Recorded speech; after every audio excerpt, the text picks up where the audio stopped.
Aliás, eu esqueci uma coisa. Eu precisava comentar um pouco essa questão aí, tá ok? De Minneapolis, né? Então, o sujeito lá, o George Floyd, foi oferecer uma nota de $20 falsa, chamaram a polícia, o policial chegou, ajoelhou no pescoço do cara, ele disse que não conseguia respirar e matou. Essa foi a história.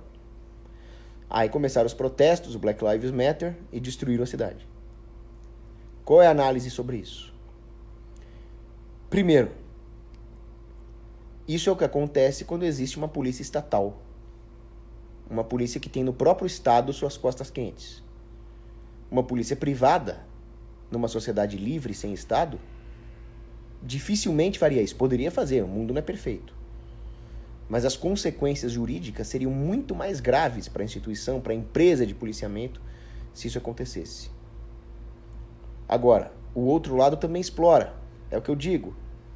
Quando não existem poderes que emanam diretamente da natureza das relações humanas, quando existe um poder político dissociado das famílias, das localidades e da propriedade privada, a disputa por ele faz vítimas inocentes.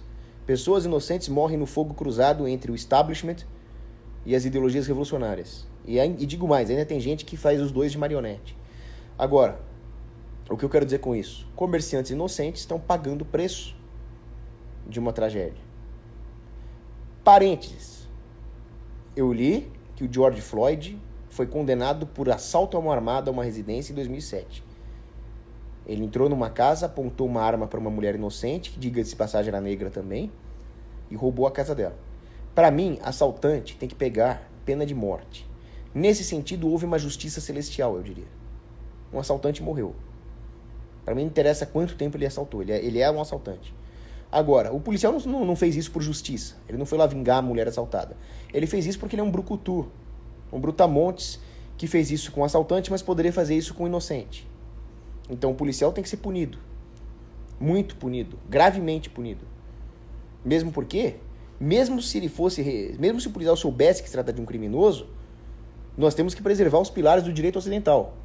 Se você não está em combate, trocando tiro, você tem que levar o criminoso para um julgamento, ampla defesa, devido processo da lei, indúbio pro réu, os pilares do direito ocidental.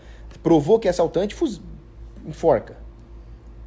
Agora, imagina se nós começarmos a legitimar a arbitrariedade do Estado. Por isso que eu defendo a punição duríssima para esse policial. Por outro lado, os manifestantes são oportunistas, que não têm o menor apreço pela vida de ninguém.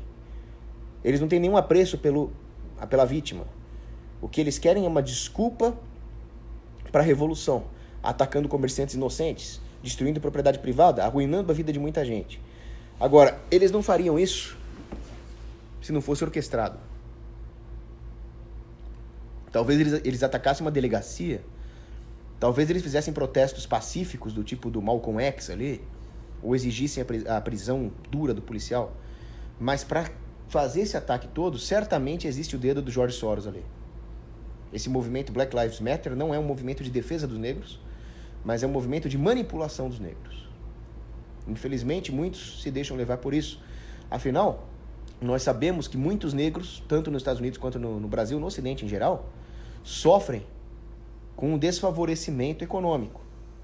Mas qual é a saída para os negros? A saída para os negros é uma economia suficientemente desenvolvida, onde eles se insiram no mercado de trabalho e onde o racismo de um empregador, por exemplo, seja punido por meios mercadológicos, deixando de contratar uma boa mão de obra negra, por exemplo.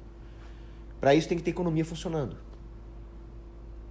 Se não tiver economia funcionando, eles vão continuar na miséria e vão continuar vulneráveis à manipulação desse branco, racista, nazista, chamado George Soros, cujo primeiro emprego foi entregar judeus para os nazistas. Bom, é isso. Vamos